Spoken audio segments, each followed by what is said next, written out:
पूर्वक अभ्यास करता हुआ उपराम हो जाए और धैर्य बुद्धि से मन को परमात्मा में लगाकर केवल परमात्मा का ही चिंतन मनन करे। जी हाँ, अब परमात्मा का जो है चिंतन मनन करने का समय आ गया है। श्री कृष्ण गोविंद हरे मुरारी, हे नाथ नारायण वासुदेव। जी हाँ, कृष्ण जन्माष्टमी आ रही है और कृष्ण पूजा का इससे अच्छा योग क्या हो सकता है। आज बात करेंगे ज्योतिष के नजरिए से कि ऐसे कौन सा योग है जिसमें आप अपना कार्य करें तो वो सिद्ध होगा, और जानेंगे कि श्री कृष्ण की भगवत गीता में कहने वाली फिलॉसफी में और क्या क्या चीजें हैं जिसका आप पालन कर सकते हैं, या कुछ हम यूं कहें कि मिथ बस्टिंग कर सकते हैं। नमस्कार, मैं हूं ज्योतिषाचार्य श्रुति खरबंदा। अब देखिए, 6 सितंबर को कृष्ण जन्माष्टमी है। दोपहर को 3:03 से लेकर 7 सितंबर को शाम 4:14 तक कृष्ण जन्माष्टमी रहेगी। 7 सितंबर को दही हांडी का उत्सव मनाया जाएगा, जबकि 6 सितंबर को कृष्ण जन्माष्टमी मनाई जाएगी। अब देखिए, इससे एक जुड़ी बहुत बेहतरीन जानकारी ये भी है। बहुत लोग जिज्ञासु होंगे, हमारे इंटरनेट की जनरेशन को बहुत क्यूरियोसिटी भी रहती है। तो 5250वां जन्मदिन इसको कह रहे हैं कि कृष्ण भगवान का 5250वां ये जन्मदिन रहेगा। जी हाँ, और इसके अलावा भी अगर हम बताया जाए तो जो कृष्ण जयंती जिसको हम कहते हैं कृष्ण जयंती योग है, हिंदू कैलेंडर में भाद्रपद मास की कृष्ण पक्ष की अष्टमी तिथि को मनाया जाता है। देखिए, अष्टमी तिथि, एक तो हमारे शाम सांवले वैसे ही सांवले, ऊपर से रात्रि के समय हुए, उसके भी अष्टम पहर में जो है पूजा करी जाती है, जिसे कहते हैं निश्चित काल पूजा का मुहूर्त। उसका समय भी मैं आपको बताने वाली हूँ।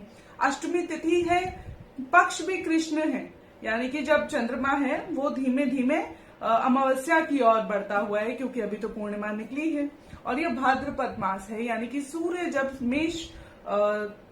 सूर्य जब सिंह राशि में गोचर कर रहे होते हैं, यानी कि लियो ज़ोडिएक में रियल टाइम। तो जो स्टार गेजर्स हैं उनको बहुत मजा आएगा ये देखने के लिए कि हिंदू कैलेंडर कितना ऑथेंटिक है और रियल टाइम जो पोजीशन होती है प्लैनेट्स की, यानी कि ग्रहों की, पृथ्वी के नजरिए से जो उनकी अभी यथा जो स्थिति है उसको देखते हुए हमारी जो है तिथियां तय होती हैं।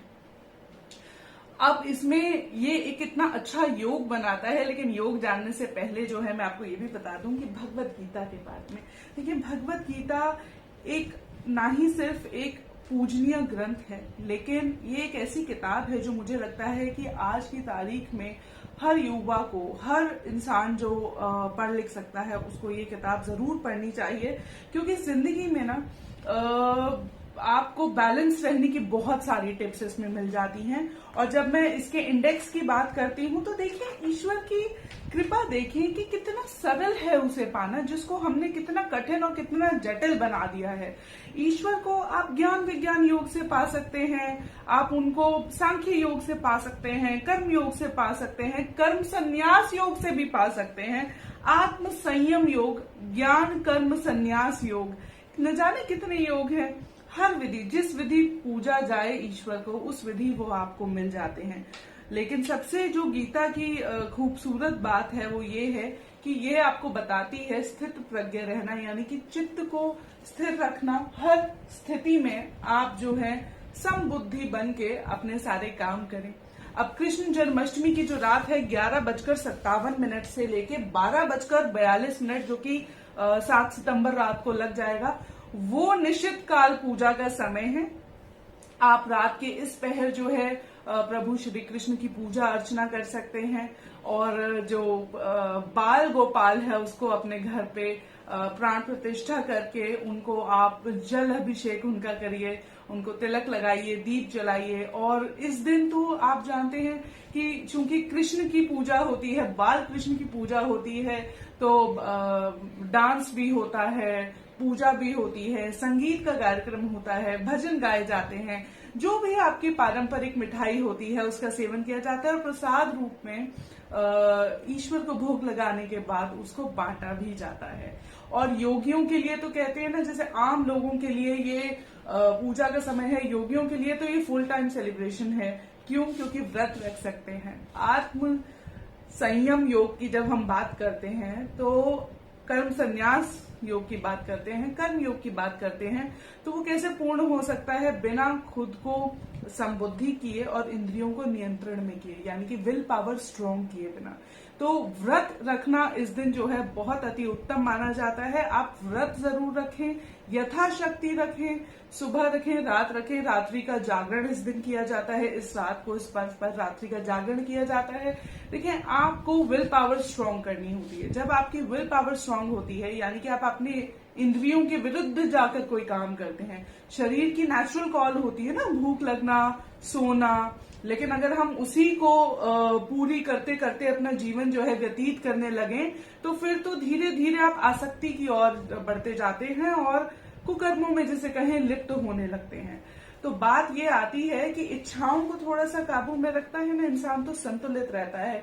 और देखिए, वैष्णव परंपरा में ये भी माना भी जाता है कि संतुलन ही जीवन का सबसे बड़ा योग है। ईश्वर को पाने का सबसे सरल मार्ग जो है वो संयम है और संतुलन को बनाए रखने का है। तो अब मैंने आपको पूजा का समय भी बता दिया है कि रात को 11:57 से 12:42 तक पूजा का जो मुहूर्त है, कृष्ण जन्म जिसे कहेंगे 6 सितंबर की रात को, वो होगा।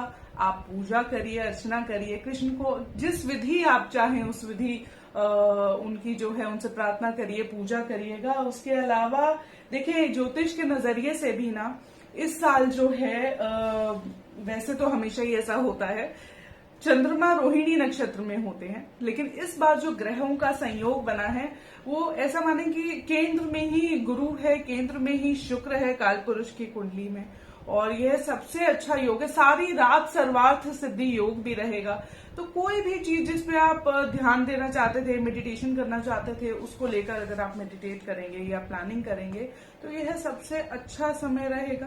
पूजा प्रार्थना आप जो चाहे कर सकते हैं। अपना विश्वास जो है एक ऐसी शक्ति है जो उखड़ती हुई सांसों में भी जान डाल दे और फिर से जिंदगी आपके अंदर भर दे। तो विश्वास को अटूट बनाए रखने की यह रात्रि है, सर्वार्थ सिद्धि योग है। तो इससे अच्छा पूजा करने का क्या समय हो सकता है कि आप गीता का पाठ करें, आप भागवत पुराण का पाठ करें, जैसी आपकी यथाशक्ति हो वैसे पूजा करें और व्रत जरूर रखें। देखिए, व्रत से जब मन संयमित रहता है तो और भी बहुत चीजें हम पा सकते हैं। और ये जो योग है ये धन से जुड़ा हुआ बहुत ही लाभ वाला योग भी ग्रहों के अनुसार ये बना हुआ है।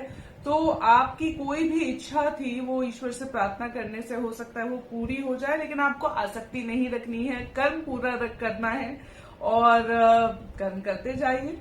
तो उम्मीद है कि आपको ये जो जानकारी आज मैंने दी, चाहे वो मुहूर्त की हो, तिथि की हो, पूजा के समय की हो, या 5250वां जन्मदिन आपको बता रहा हो, या हिंदू कैलेंडर से जुड़ी हुई हो कि आप ज़ोडिएक देखेंगे, देखिए सन हमेशा वहां पे आपको लियो साइन में दिखेगा और मून जो है टॉरस साइन में दिखेगा। तो ये जो बहुत इंटरेस्टिंग कहते हैं ना इच्छा पूर्ति के समय का योग है, ये इस तरह की जानकारियों को और ज्यादा जानने के लिए आप जुड़े रहिए न्यूज़ 18 के साथ। मैं श्रुति खरबंदा फिर दोबारा हाजिर होंगे आपके लिए कुछ और रोचक जानकारियां लेके। नमस्कार।